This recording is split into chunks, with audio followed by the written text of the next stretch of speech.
အားလုံးမင်္ဂလာပါဒီနေ့မှာတော့တခါမှမလုပ်သေးတဲ့ One Piece ထဲမှာ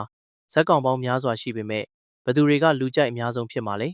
ဒီနေ့တော့ကဘာတဝန်းကဖန်ပိုးတွေကိုအခြေခံပြီးလူကြိုက်အများဆုံးဇက်ကောင်10ယောက်ကိုပြောပြသွားမှာဖြစ်ပါတယ်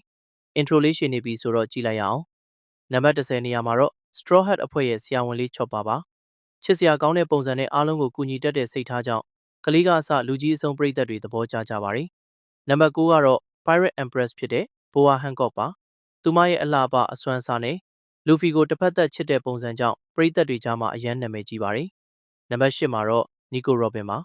အေးဆေးတည်ငြိမ်တဲ့အပြုအမူဉာဏ်ရည်ထက်မြက်မှုနဲ့ဝမ်းနည်းစရာအတိတ်ဇလန်းကြောင့်လူအများရဲ့အားပေးမှုကိုရရှိထားပါတယ်နံပါတ်9 Red Hair Pirates အဖွဲ့ရဲ့ခေါင်းဆောင် Shank ဖြစ်ပါတယ်သူဟာဇလန်းနဲ့မကြာခဏပေါ်လေးမရှိပေမဲ့ပေါ်ချိန်တိုင်းပရိသတ်တွေရဲ့နှလုံးသားကိုသိမ်းပိုက်နိုင်တဲ့ဇက်ကောင်ပါ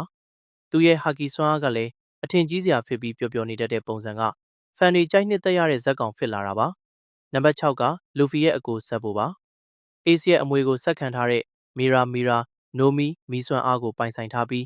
တရားမျှတမှုနဲ့လွတ်လပ်မှုအတွက်ရက်တီတိုက်ပွဲဝင်နေတဲ့ဇက်ကောင်ပါနံပါတ်5ကတော့ Ace ဖြစ်ပါတယ်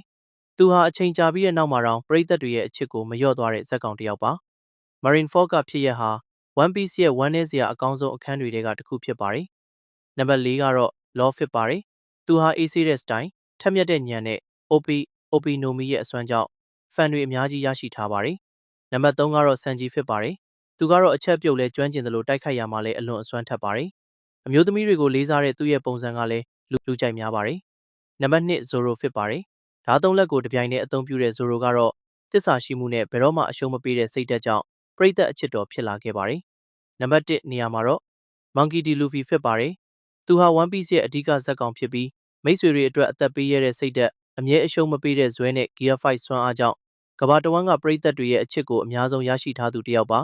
ကျွန်တော်ကအစီအစဉ်တင်ဆက်ပေးနေတဲ့ကိုစေဝင်းဖြစ်ပါတယ်နောက်ထပ်ဗီဒီယိုမှာပြန်တွေ့ကြမယ်ခင်ဗျာ